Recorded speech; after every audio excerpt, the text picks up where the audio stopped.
건축가로 유명한 유현준 씨가 벼농사 지역과 밀농사 지역을 서로 비교하면서 벼농사 지역이 상대적으로 사람들과 협동하는 공동체가 더 잘 발달했다고 말합니다. 그 이유는 물 때문이지요. 여러분 잘 아시는 것처럼 벼농사에는 물을 많이 사용하게 됩니다. 그래서 물을 공유해야 되지요.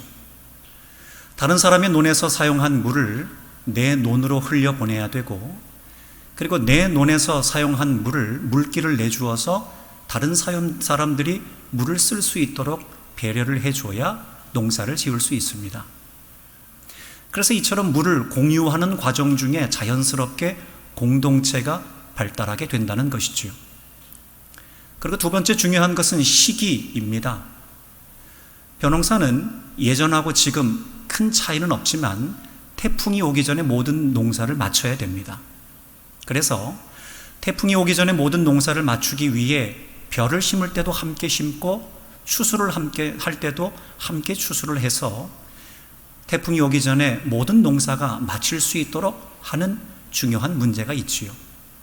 그러다 보니 시기를 맞추다 보니 아주 자연스럽게 공동체가 발달할 수밖에 없었다라는 것이죠.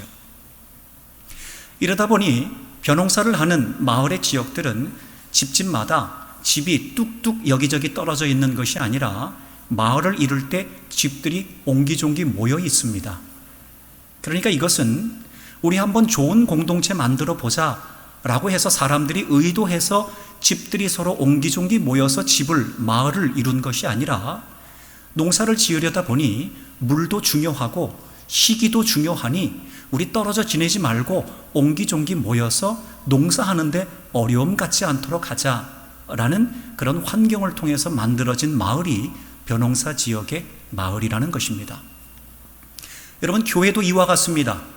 교회는 물을 흘려보내는 곳입니다. 은혜를 흘려보내는 곳이지요. 나 한 사람 혼자서 은혜를 받는 것은 한계가 있습니다. 그러다 보니 서로 은혜를 나누게 되는 것이지요.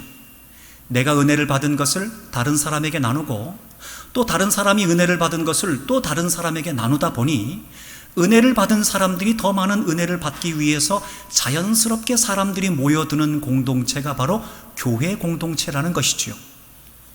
그러기에 은혜에도 시기가 매우 중요합니다. 마치 이스라엘 백성들이 광야에서 만나를 먹을 때 그날에 떨어진 만나를 먹지 않으면 그 다음 날이 되면 썩었습니다. 그러기에 하나님께서 우리에게 주신 은혜들을 바로 흘려보내지 않고 그대로 두게 되면 우리가 받은 은혜는 곧 썩는 은혜가 될 수 있다는 것이죠. 그러면 우리가 받은 은혜에 대해서 우리는 의심하게 됩니다. 정말 하나님 주신 게 맞나? 그리고 우리가 받은 은혜에 대해서 우연이라고 생각을 하게 됩니다. 어쩌다가 그렇게 은혜를 받은 것이 아닌가? 적절한 시기에 은혜를 흘려보내지 않게 되면 우리는 은혜에 의심이 생기게 되고 우연이라는 것을 보태게 되어서 우리의 은혜는 썩는 은혜가 될 가능성이 굉장히 높습니다. 그러기에 적절한 시기에 은혜를 흘려보내는 것이 매우 중요하지요. 적절한 시기에 은혜를 잘 흘려보낸 대표적인 사람이 있습니다. 바로 사도 바울입니다. 사도 바울은 다메섹 거리에서 부활하신 예수님을 만나게 됩니다. 그리고 그는 지체하지 않고 자기가 만난 부활하신 예수님을 유대인들에게 전하기 시작합니다. 사도 바울 입장에서는 놀라운 감격의 순간이었지만 유대인들 입장에서는 굉장히 당황스러운 순간입니다. 왜냐하면 어제까지만 해도 예수님 믿는 사람을 박해했던 사람이 사도 바울이었습니다. 그런데 하룻밤 자고 나니까 저 사람이 저렇게 변했나? 예전에 분명히 예수 믿는 사람을 박해했던 사람인데 어떻게 저렇게 예수를 전할 수 있느냐? 사람들이 매우 놀랐지요. 이러한 사람들이 얼마나 놀라게 되었는지를 잘 설명하고 있는 것이 사도행전 9장에 기록되어 있습니다. 사도행전 9장 21절에서 22절 말씀을 한번 읽어보겠습니다. 시작. 듣는 사람이 다 놀라 말하되 이 사람이 예루살렘에서 이 이름을 부르는 사람을 멸하다던 자가 아니냐? 여기 온 것도 그들을 결박하여 대제사장들에게 끌어가고자 함이 아니냐 하더라. 사울은 힘을 더 얻어 예수를 그리스도라 증언하여 다메섹에 사는 유대인들을 당혹하게 하니라. 이런 뭐라 그럽니까? 유대인들을 당혹하게 합니다. 사도 바울은 자신이 만난 예수님을 전하는 과정 중에 유대인들을 당혹스럽게 만들었습니다. 여러분, 우리 한국교회의 역사 가운데도 자신이 예수님을 만나고 그 은혜를 흘려보내는 과정에서 사람들을 당혹스럽게 만들었던 사람이 많이 있습니다. 그 중에 가장 대표적인 사람이 이기풍 목사님이시지요. 여러분, 요새 이기풍 목사님에 대해서 새롭게 역사학자들이 연구를 거듭하고 있습니다. 여러분 잘 아시는 것처럼 이기풍 목사님은 아주 유명해 평양의 아주 깡패 두목이었습니다. 그리고 예수님 믿는 사람들, 야소교 믿는 사람들을 핍박했었던 사람이 바로 이기풍이었습니다. 어느 날 마페 선교사님, 그러니까 우리말로 하자면 마포 삼열 선교사님이 복음을 전했습니다. 죄를 회개하고 예수를 믿으시오. 죄를 회개하고 예수를 믿으시오. 복음을 전했지요. 그런데 그 이야기를 듣고 있던 이기풍은 화가 나서 자신이 들고 있었던 돌을 던져서 선교사님을 향해서 던져버립니다. 그 돌에 마페 선교사님의 턱이 깨지고 말지요. 턱이 부서지고 맙니다. 피가 철철 났을 겁니다. 고통도 호소했겠지요. 그런데 마페 선교사님은 그런 고통 가운데도 주눅들지 않고 주의 복음을 끝까지 잘 감당하셨지요. 시간이 조금 지나서 성전이 세워지게 되었습니다. 여러분, 그 성전은 우리가 잘 알고 있는 평양의 대부흥 운동을 이끌었었던 그 유명한 평양 장대현 교회입니다. 이제 이기풍은 마페 선교사님을 중심으로 해서 평양 장대현 교회가 건축이 된다라는 소문을 들었습니다. 그리고 그는 깡패들을 동원해서 그 교회를 부수기 위해서 달려갑니다. 마페 선교사님과 성도들이 보는 앞에서 장대현 교회는 처참하게 깡패들의 손에 의해서 부서지게 되었지요. 여러분, 얼마나 답답했을까요? 얼마나 선교사님과 그리고 교우들이 얼마나 망연자실했겠습니까? 그런데 사람들은 이기풍을 어떻게 할 수 없었지만 하나님께서는 이기풍을 통해 역사하기 시작하셨습니다. 때마침 청일전쟁이 일어났습니다. 청일전쟁이 일어나 이제 이기풍은 원산 지역으로 잠시 옮겨가게 되었지요. 그리고 어쩌다가 원산 시내를 걸어가는데 그때 서양 선교사님인 수왈른 선교사님을 우연히 만나게 됩니다. 저 멀리에서 지나가는 수왈른 선교사님을 보면서 문득 이기풍은 예전에 자기가 돌을 던져서 턱을 부서뜨렸던 마펫 선교사님이 생각이 났습니다. 스스로 왜 그런 마음이 들었는지 알지 못하지만 스스로 양심의 가책이 느껴지기 시작했습니다. 아니, 내가 왜 멀쩡한 선교사님에게 돌을 던져서 그 턱을 부서뜨렸던가? 내가 왜 그랬지? 알 수 없는 양심의 가책이 마음 끝에서부터 올라와서 마음이 괴로워지기 시작했습니다. 이기풍은 집으로 돌아가서 무거운 마음을 안고 잠자리에 들었습니다. 잠자리에 있는 이기풍은 그날 밤 예수님을 꿈에서 만나게 됩니다. 사도 바울과 너무 비슷하지요. 그가 예전에 예수님을 만났었던 그 경험을 아마 사모님에게 전했던 것 같습니다. 그 고백이 그대로 지금까지 전해져 내려오고 있는데요, 제가 한번 읽어보도록 하겠습니다. 갑자기 방안이 환해지더니 머리에 가시관을 쓴 분이 나타났다. 너무나도 눈이 부셔서 쳐다볼 수도 없는데 이런 소리가 들렸다. 기풍아, 기풍아, 왜 나를 핍박하느냐? 너는 나의 증인이 될 사람이다. 너무나도 놀라서 깨어보니 꿈이었다. 온몸이 땀으로 흠뻑 젖었다. 나는 그 자리에 엎드렸다. 생전 눈물을 흘릴 줄 몰랐던 눈에서 회개의 눈물이 콧물과 뒤범벅이 되어 한없이 흘러내렸다. 과거에 지은 수많은 죄가 꼬리에 꼬리를 물고 생각이 나서 아무리 가슴을 치고 머리카락을 쥐어뜯고 통곡을 해도 이 죄는 누구에게도 사함을 받을 길이 없을 것 같았다. 이것이 이기풍의 고백이었습니다. 이제 이러한 죄의 자책감을 가지고 무거운 짐을 안고 이기풍은 수왈른 선교사님을 찾아갑니다. 그리고 자기의 죄를 고백하면서 무릎을 꿇고 회개를 하지요. 그리고 그 자리에서 예수님을 영접합니다. 그리고 나서 그는 바로 그가 돌을 던져서 턱을 부서뜨렸던 마페 선교사님에게 달려갑니다. 그리고 마페 선교사님 앞에서 무릎을 꿇고 죄를 회개하지요. 선교사님, 죄송합니다. 제가 죄인입니다. 여러분, 마페 선교사님 입장에서 얼마나 뿌듯했겠습니까? 이전까지만 해도 예수님 믿는 사람을 핍박했었던 이기풍이었습니다.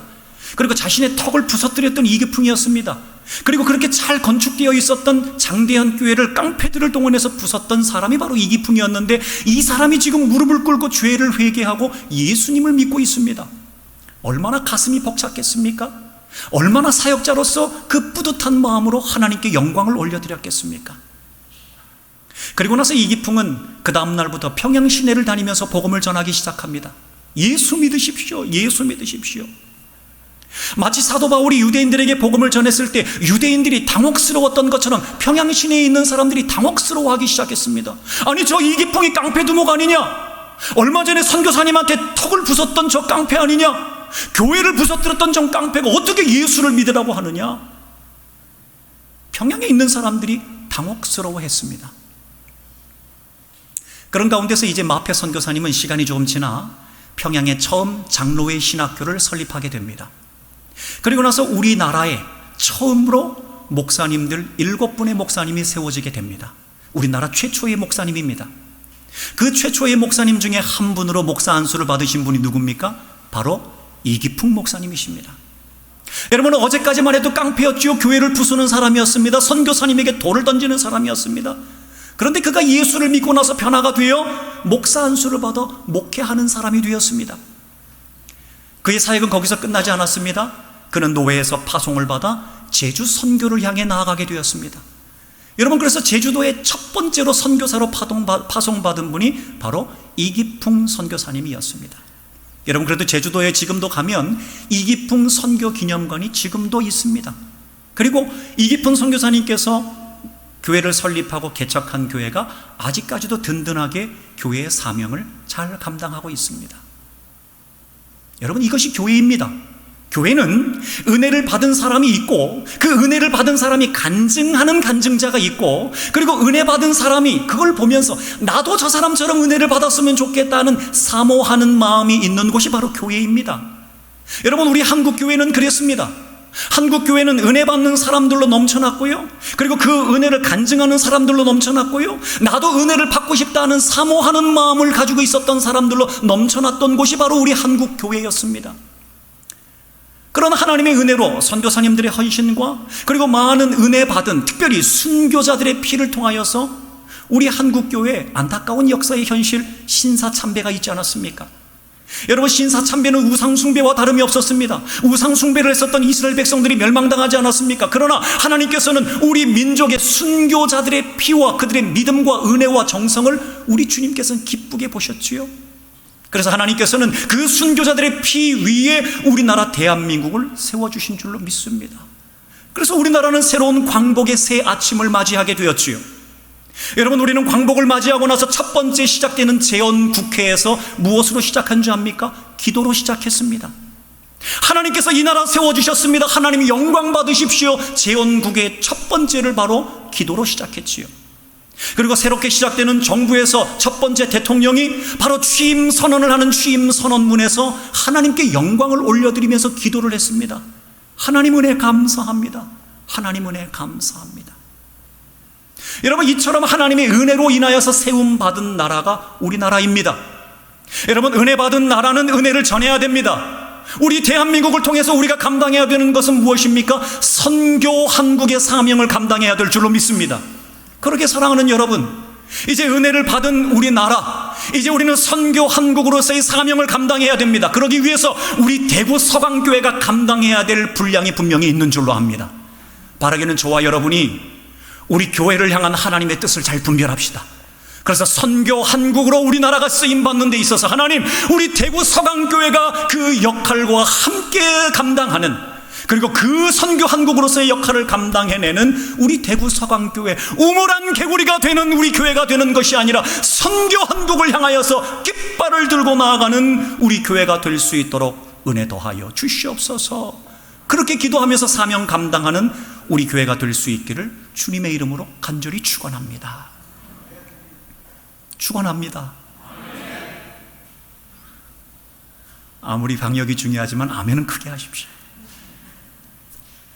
물을 흘려보내는 곳은 교회입니다. 은혜를 흘려보내는 곳이 바로 교회이지요. 여러분, 여기에 또 하나의 교회가 있습니다. 바로 광야교회입니다. 하나님께서 이스라엘 백성들을 출애굽으로 인도하셨습니다. 그리고 그들을 광야교회로 인도하셨지요. 여러분, 광야교회 안에서 이스라엘 백성들은 은혜를 나누었습니다. 하나님께서 홍해를 가르는 기적을 보면서 그들은 그 은혜를 나누었습니다. 아니, 어떻게 이렇게 큰 바다가 갈라질 수 있지? 이복에 하나님의 은혜일세. 어떻게 이런 일이 우리에게 가능하겠는가? 하나님의 은혜일세. 마라의 쓴물이 단물로 바뀌는 것들, 은혜를 경험했었던 사람입니다. 아니, 어떻게 저 쓴물, 도무지 사람이 먹을 수 없는 쓴물이 단물로 바뀔 수 있단 말인가? 이복에 이 사람아, 뭘 넣은 게 아니라 하나님의 은혜로 그 물을 우리가 이제 먹을 수 있게 된 것일세. 하나님의 은혜일세. 우리 하나님의 은혜를 고백합시다. 우리 하나님의 은혜를 고백합시다. 아무것도 먹을 것 없는 곳에 하늘에서 만나가 내립니다. 아니, 이게 뭔가? 아니, 도대체 저 하늘에서 내리는 게 뭔가? 이 사람아, 우리가 먹을 것 없을 때, 구했을 때 모세 선지자를 통하여서 하나님께서 우리에게 주신 일용할 양식이 아닌가? 하나님께서 오늘 우리가 먹을 수 있는 일용할 양식을 주신 것이니 우리 하나님께 영광 올려드리세. 우리 하나님께 영광 올려드리세. 라고 은혜를 나누었던 곳이 바로 광야교회였습니다. 여러분, 이렇게 은혜를 나누고 있는 광야교회가 하나님께서 약속하신 땅, 가나안 땅 앞까지 도착했습니다. 이제 하나님께서는 모세를 통하여서 그 지파별로 대표적인 사람 한 사람씩을 택하여 정탐꾼으로 보내라고 합니다. 여러분, 생각을 해보세요. 광야교회 안에 은혜를 받았던 사람들 중에 대표입니다. 은혜 위에 있었던 사람들이 바로 한 사람, 바로 정탐꾼이었지요. 특별한 은혜를 받은 사람들이었고요, 수천 수만 명의 경쟁률을 뚫고 은혜 위에 특별한 은혜와 은사를 받은 사람들만 부름받았던 사람들이 바로 정탐꾼이었습니다. 여러분, 그런데 이 특별한 은혜를 받은 정탐꾼들이 가나안 땅에 들어가서 그 땅을 본 이후에 이와 같은 고백을 하고 있습니다. 오늘 본문 31절부터 33절까지의 말씀입니다. 시작. 그와 함께 올라갔던 사람들은 이르되 우리는 능히 올라가서 그 백성을 치지 못하리라. 이스라엘 자손 앞에서 그 정탐한 땅을 악평하여 이르되 우리는 스스로 보기에도 메뚜기 같으니 그들이 보기에도 그와 같았을 것이니라.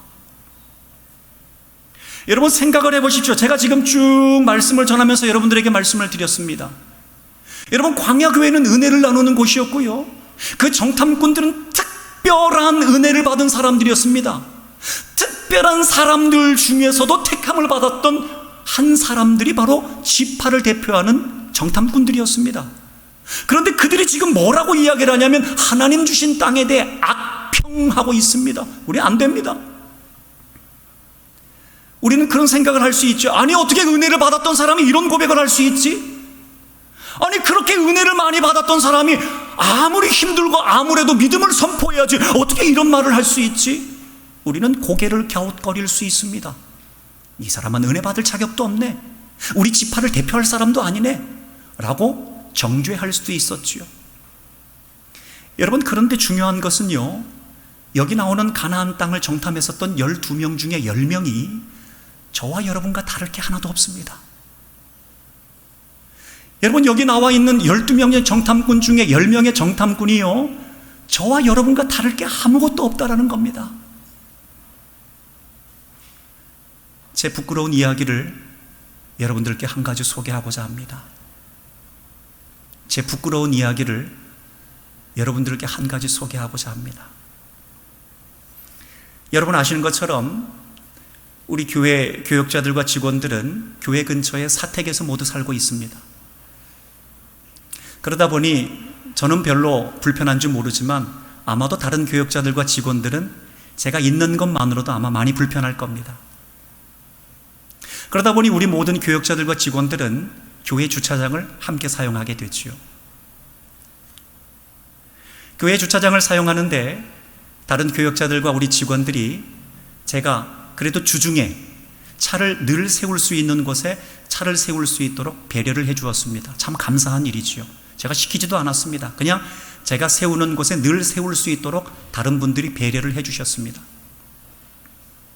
그런데 수개월 전부터 다른 분이 차를 거기에 대기 시작하는 겁니다. 아, 저분이 뭘 몰라서 그랬겠구나. 내가 차를 여기다 늘 주차하는 곳인 줄 알면 아마 다른 곳에 차를 주차하겠지라고 기다렸습니다. 그런데 시간이 점차 지나가도 차를 옮기지 않는 겁니다. 오히려 더 안쪽으로 차를 세워서 제가 그쪽으로는 아예 차를 세울 수 없게 만든 거지요. 여러분, 제가 차를 다른 곳에 세우는 것은 전혀 문제가 안 됐습니다. 저쪽에 세워도 되고 저쪽에 세워도 됩니다. 우리 주차장이 넓기 때문에. 그런데 그때부터 제 마음이 불편해지기 시작했습니다. 제가 생각하기에 당연하게 여기는 것이었습니다. 제가 생각하기에 당연하게 여기는 것이었는데 무언가 지켜지지 않다 보니 제 마음이 불편해지기 시작했습니다. 그리고 제 마음이 서운해지기 시작했습니다. 제 마음이 섭섭해지기 시작했습니다. 섭섭병에 빠졌습니다.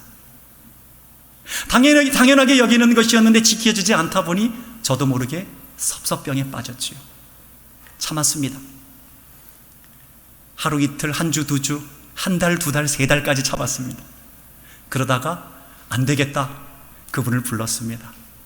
서운했다고, 섭섭했다고. 여러분, 제가 이렇게 부족한 사람입니다. 여러분, 제가 그렇게 이야기하고 나서 제 마음이 편했을까요? 불편했을까요? 너무 불편했습니다. 성령께서 제 마음에 너무 큰 근심을 주셨습니다. 안 목사야, 왜 그랬냐?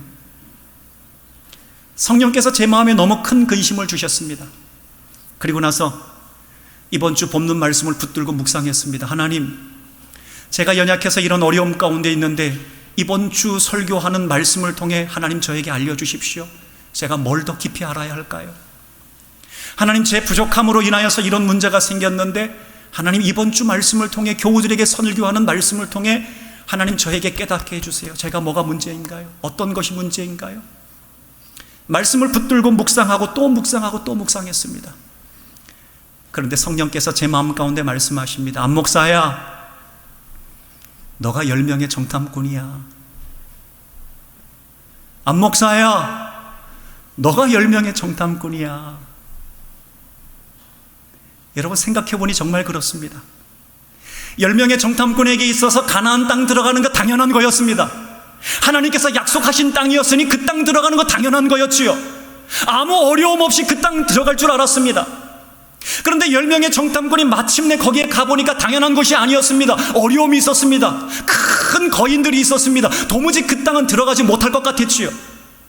이전까지만 해도 당연하게 들어갈 줄 알았던 하나님 약속하신 땅 가나안 땅이었는데 들어가지 못하다 보니, 당연하게 여기는 일이 자기의 뜻대로 되지 않다 보니, 마치 제가 그랬던 것처럼 당연하게 여겨서 들어갈 줄 알았는데 그렇게 되지 않다 보니 그들의 마음이 불편해지기 시작했습니다. 그래서 하나님에게 서운해지기 시작했습니다. 하나님께 섭섭해지기 시작했습니다. 하나님 앞에 섭섭병이 빠졌습니다. 불평을 하는 겁니다. 그들의 불평은 거기서 끝나는 것이 아니라 이스라엘 백성들에게 옮겨붙기 시작했습니다. 그래서 이스라엘 백성들, 다른 사람들도 똑같이 불평을 하고 있습니다. 민수기 14장 2절에 이와 같이 이야기를 합니다. 시작. 이스라엘 자손이 다 모세와 아론을 원망하며 온 회중이 그들에게 이르되 우리가 애굽 땅에서 죽었거나 이 광야에서 죽었으면 좋았을 것을. 이제는 10명의 정탐꾼이 섭섭병에 빠진 것이 아니라 온 이스라엘 백성 수백만 명의 이스라엘 백성들이 같이 섭섭병에 빠져버리고 말았습니다. 여러분, 이처럼 우리가 생각하는 당연하다 여기는 문제에 문제가 생기게 되면 우리는 연약함의 문제에 빠질 수밖에 없습니다. 여러분, 부부싸움이 왜 생깁니까? 남편이 당연하게 생각하는 것 아내가 이해하지 못하면 부부싸움 생기는 겁니다. 반대로 아내가 당연하게 생각하는 것 있잖아요. 양말 좀 제대로 벗어 놓으세요. 나 좀 도와주세요. 나 혼자 집안 살림 하나요? 아내가 당연하게 생각하는 문제에 대해서 남편이 이해하지 못하면 그때 부부싸움이 일어나는 거 아닙니까? 여러분, 오죽하면 이런 책도 있지 않습니까? 화성에서 온 남자, 금성에서 온 여자. 서로 다른 별에서 온 것처럼 서로가 이해가 안 되는 겁니다. 서로 당연하다 생각하는 게 다른 겁니다. 여러분, 그렇다면 우리 배 아파서 낳은 자녀들은 어떤가요? 부모가 당연하게 생각하는 것 자녀가 이해합니까? 이해 못하지요. 여러분, 자녀가 당연하게 생각하는 것 부모님이 이해합니까? 이해 못하지요. 여러분, 자녀가 당연하게 생각하는 것 엄마 아빠 나 좀 이해해 주세요. 나 좀 이해해 주세요. 뭘 자꾸 요청하지 말고 나 좀 이해해 주세요. 자녀가 생각하는 것은 뭘 요구하는 게 아니라 날 좀 이해해 달라는 겁니다. 그러네 부모님 입장에서는 그 이해가 잘 안 됩니다. 여러분, 교회는 어떻습니까? 우리 교회는 그렇지 않습니다마는 다른 교회는 그렇습니다. 여러분, 특송을 하거나 찬송을 할 때 어떤 사람들은 그렇게 이야기를 하지요. 하나님 앞에 찬송할 때 악보는 이렇게 드는 거예요. 무슨 소리? 악보는 이렇게 드는 거예요. 무슨 소리? 하나님 앞에 찬송하는데 안 보고 암송해야지. 여러분, 어떤 사람이 생각하기에 교회의 가장 중요한 것은 봉사라고 생각하는 사람이 있습니다. 아니, 어떤 사람은 교육이라고 생각하는 사람이 있습니다. 아니, 어떤 사람은 선교라고 생각하는 사람이 있습니다.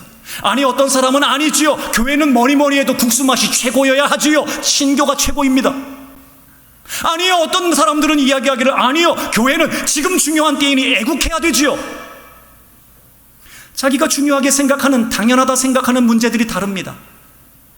그렇게 당연하다 생각하는 문제에 문제가 생기게 되면 목사님에 대해서, 장로님에 대해서, 권사님에 대해서, 집사님에 대해서 마음이 불편해지게 됩니다. 서운해지게 되고요, 섭섭해지게 되고요, 섭섭병에 빠지게 됩니다. 기도를 열심히 했는데도 하나님 나 도와주시지 않습니까? 하나님 분명히 기도 열심히 하면 도와주신다고 했는데 그게 당연한 건데 왜 안 도와줍니까? 내 뜻대로 되지 않을 때 하나님 앞에 섭섭병에 빠집니다. 서운해집니다. 염려와 근심에 빠집니다. 좌절과 낙심에 빠지게 됩니다. 여러분, 그것이 우리의 모습이라는 겁니다. 이럴 수 있습니다. 왜냐하면 저도 그랬으니 여러분, 이럴 수 있습니다. 그런데 중요한 건 뭐냐면 이제부터입니다. 이제부터입니다. 당연하다 생각하는 것에 문제가 생겨서 내 마음에 문제가 생길 때 10명의 정탐꾼은 거기서 빠져나오지 못했습니다. 왜냐하면 자기 마음에 집중했고 환경에 집중했습니다. 자기 마음에서 도무지 빠져나오지 못했습니다.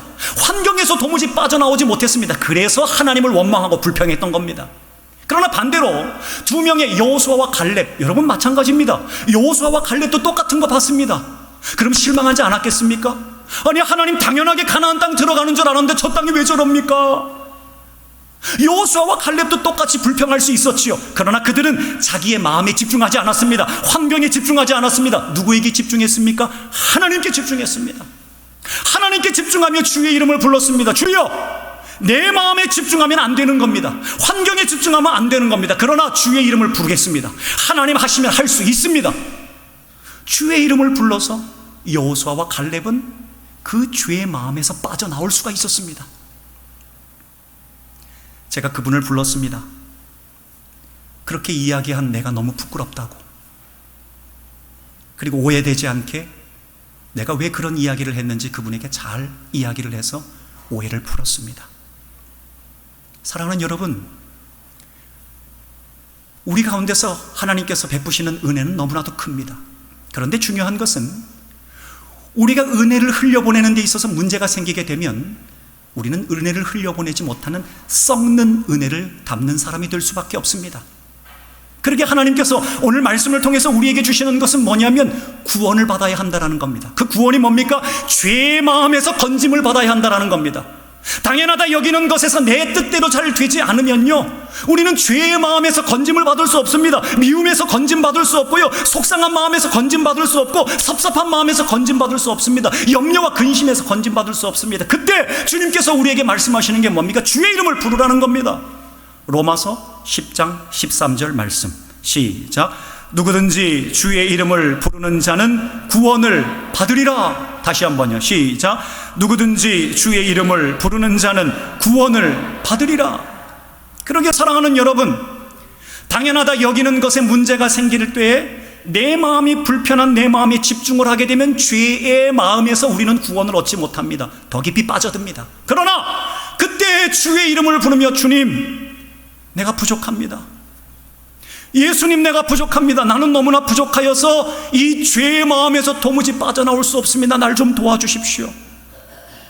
주의 이름을 부르면서 죄의 마음에서 빠져나오기를 바란다면 우리 주님께서는 우리를 그 죄의 마음에서 건져주실 줄로 믿습니다. 그러면 우리는 미움에서 건짐받을 수 있습니다. 염려와 근심에서 건짐받을 수 있습니다. 좌절과 낙심에서 근심받을 수 있습니다. 건짐받을 수 있습니다. 서운함과 섭섭한 마음에서 건짐을 받을 수 있게 된다는 것이지요. 사랑하는 여러분, 우리는 은혜의 수로입니다. 그러게 은혜를 흘려보내야 합니다. 그러나 당연하다 여기는 것에 문제가 생길 때 우리는 은혜를 흘려보내는 것이 아니라 은혜를 꽉 막는 막힌 통로가 됩니다. 그러면 우리 안에 은혜는 썩게 됩니다. 썩는 냄새가 진동을 합니다. 그런데 내가 죄의 마음에서 건짐을 받기 위해 주의 이름을 부르고 죄의 마음에서 건짐을 받고 구원을 받게 되면 이 수로는 다시 열리게 됩니다. 그러면 내가 다시 한번 은혜의 통로로 쓰임받을 수 있습니다. 그러면 하나님께서 나에게 부어주시는 은혜로 새 은혜를 흘려보낼 수 있습니다. 여러분, 그게 성도입니다. 그게 바로 교회입니다. 바라기는 저와 여러분이 우리가 당연하다 여기는 일에 문제가 생길 때 뜻하지 않게 죄의 마음에 빠져서 끊임없이 죄의 마음에 빠져들어서 은혜에 막힌 통로가 되어서 썩는 은혜가 진동하는 인생 되는 것이 아니라 이제 우리의 죄의 마음으로 가득할 때 주의 이름을 불러 죄에서 건짐받고 죄의 마음, 미움의 마음, 좌절과 낙심의 마음, 서운함과 섭섭한 마음에서 다 벗어나서 이제 은혜의 수로가 활짝 열리게 되어서 다른 많은 사람들에게 은혜를 흘려보내기에 조금도 부족함이 없는 저와 그리고 우리 여러분들, 우리 모든 주의 사랑하는 성도들이 다 되실 수 있기를 우리 주님의 이름으로 간절히 축원합니다.